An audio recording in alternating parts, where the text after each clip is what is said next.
मुझे किसकी तरफ होना चाहिए, वो किसकी तरफ था, तुम किसकी तरफ हो, हमें किसकी तरफ होना चाहिए। इन जुमलों को गौर से देखो। ऐसे जुमले हम अपने डे टू डे लाइफ यानी रोज़मर्रा ज़िंदगी में ज़रूर बोलते या सुनते हैं। ऐसे जुमले हमें रोज़ बोलने या सुनने को मिलते हैं अपने डे टू डे लाइफ में दूसरों से। इन जुमलों में हम कह रहे हैं किसकी तरफ, यानी हर सेंटेंस में किसकी तरफ कॉमन है, मुश्तरक है, जो बार बार रिपीट हो रहा है हर सेंटेंस में। इसके लिए आपको यूज़ करना होगा इंग्लिश में whose side. Whose side mean किसकी तरफ। आइए कंप्लीट स्ट्रक्चर देखते हैं। Let me explain. Whose side plus helping verb. Helping verb ये सब्जेक्ट या टेंस के मुताबिक चेंज भी हो सकता है, प्लस सब्जेक्ट प्लस ऑन। मुझे किसकी तरफ होना चाहिए। Whose side should I be on. Whose side should I be on, वो किसकी तरफ था। Whose side was he on. Whose side was he on, तुम किसकी तरफ हो। Whose side are you on. न खुद खेलते हो न खेलने देते हो। न खुद खाते हो न खाने देते हो। न खुद जाते हो न जाने देते हो। न खुद बोलते हो न बोलने देते। इन जुमलों के लिए इंग्लिश का ये स्ट्रक्चर यूज होता है। Let me explain. Neither plus you plus V1 यानी first form of verb plus yourself plus comma plus nor plus let plus V1 यानी first form of verb plus other words. यही वो formula है जिसकी मदद से आप भी ऐसे जुमले सीख सकते हैं अंग्रेजी जुबान में आसानी से। That can be really helpful for you.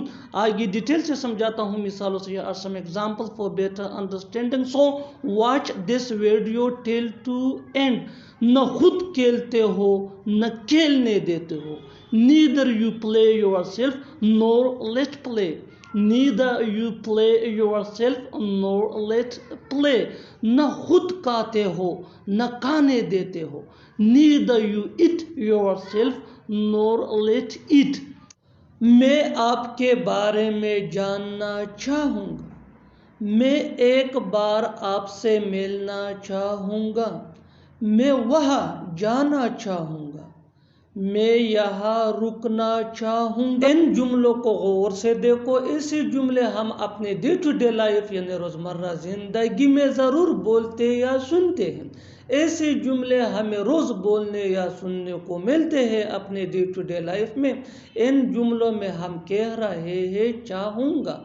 चाहूँगा हर सेंटेंस में कॉमन है, जो बार बार रिपीट हो रहा है हर जुमले में। इसके लिए आपको यूज़ करना होगा इंग्लिश में would like. Would like mean चाहूँगा। आइए कंप्लीट स्ट्रक्चर समझते हैं। Let me explain. Subject plus would like plus two plus V1 यानी first form of verb plus other words. यही वो फार्मूला है। आगे डिटेल से समझाता हूँ मिसालों से। Here are some example for better understanding. मैं आपके बारे में जानना चाहूँगा। I would like to know about you. I would like to know about you. मैं एक बार आपसे मिलना चाहूँगा। I would like to meet you once. I would like to meet you once. मैं वहाँ जाना चाहूँगा। I would like to go there. I would like to go there. मैं यहाँ रुकना चाहूँगा। I would like to stay here. खासकर मैं हफ्ते को जाता हूँ। खासकर तुम, खासकर तुम्हारा गुस्सा। इन जुमलों में हम कह रहे हैं खासकर। इसके लिए आपको यूज़ करना होगा इंग्लिश में मेनली। आइए कंप्लीट स्ट्रक्चर देखते हैं। Mainly plus sentence. सेंटेंस ये टेंस या सिचुएशन के हिसाब से चेंज होता रहेगा। मेनली ये वही का वही रहेगा, विच मीन खासकर। अच्छी तरह समझने के लिए कुछ मिसालें देखते हैं। खासकर मैं हफ्ते को जाता हूँ। Mainly I go on Saturday. Mainly I go on Saturday. खासकर तुम। Mainly you. Mainly you. खासकर तुम्हारा गुस्सा। Mainly your anger. हर तरफ खौफ का माहौल है। हर तरफ बेईमानी का माहौल है। हर तरफ खुशी का माहौल है। इन जुमलों में हम कह रहे हैं का माहौल है, इसके लिए आपको यूज करना होगा इंग्लिश में it is the ambience of. आइए कंप्लीट स्ट्रक्चर देखते हैं। It is the ambience of plus object plus other words. अच्छी तरह समझने के लिए कुछ मिसालें देखते हैं। हर तरफ खौफ का माहौल है। It is the ambience of favour everywhere. It is the ambience of favour everywhere. हर तरफ बेईमानी का माहौल है। It is the ambience of dishonesty everywhere. It is the ambience of dishonesty everywhere. हर तरफ खुशी का माहौल है। It is the ambience of happiness everywhere. ये कोई हंसी मजाक की बात नहीं है। बच्चों को पालना कोई हंसी मजाक की बात नहीं है। अच्छा खाना बनाना कोई हंसी मजाक की बात नहीं है। इन जुमलों में हम कह रहे हैं हंसी मजाक की बात नहीं है, इसके लिए आपको यूज करना होगा इंग्लिश में नो लाफिंग मैटर। आइए कंप्लीट स्ट्रक्चर देखते हैं। सब्जेक्ट प्लस हेल्पिंग वर्ब, जिसको ऑक्सिलरी वर्ब भी कहा जाता है, ये टेंस या सब्जेक्ट के मुताबिक होता है, प्लस नो लाफिंग मैटर। अच्छी तरह समझने के लिए कुछ मिसालें देखते हैं। ये कोई हंसी मजाक की बात नहीं है। It is no laughing matter. It is no laughing matter. बच्चों को पालना कोई हंसी मजाक की बात नहीं है। Raising kids is no laughing matter. Raising kids is no laughing matter. अच्छा खाना बनाना कोई हंसी मजाक की बात नहीं है।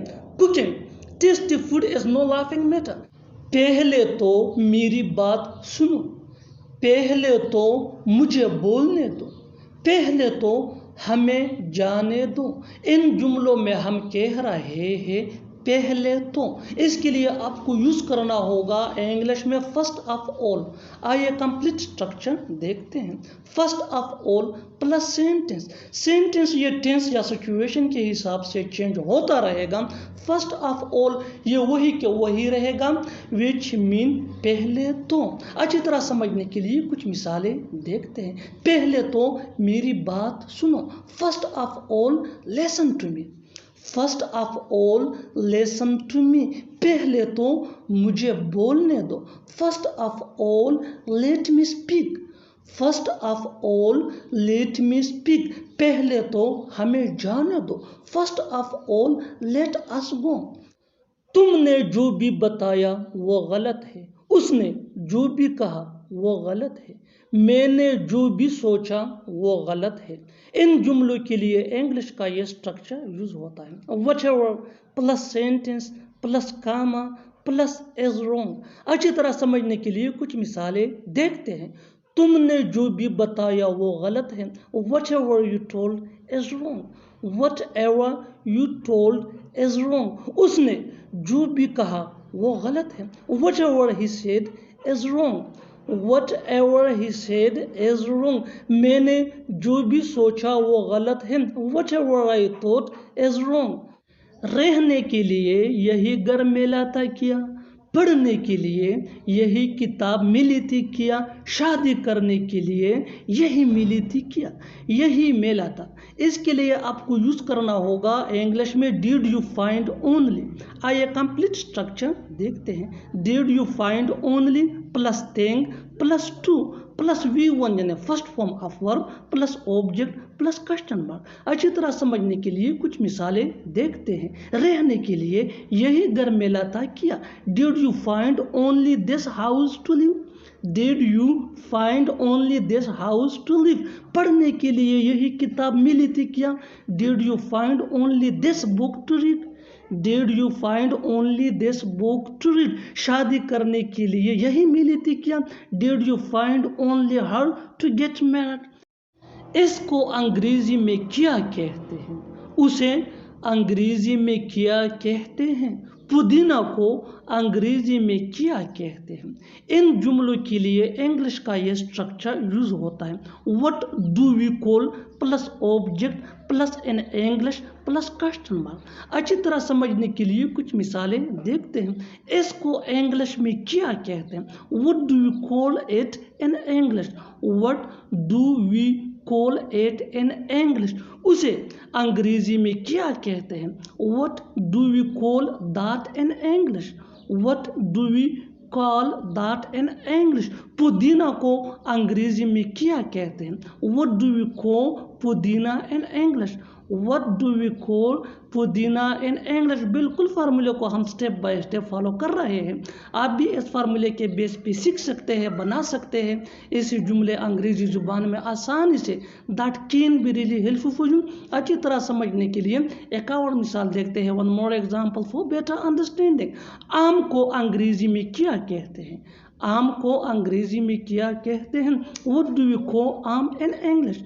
What do we call aam in English? और आखिर में ये सेंटेंस आपके लिए कमेंट सेक्शन में इसका जवाब ज़रूर देना। पकोड़े को अंग्रेजी में क्या कहते हैं?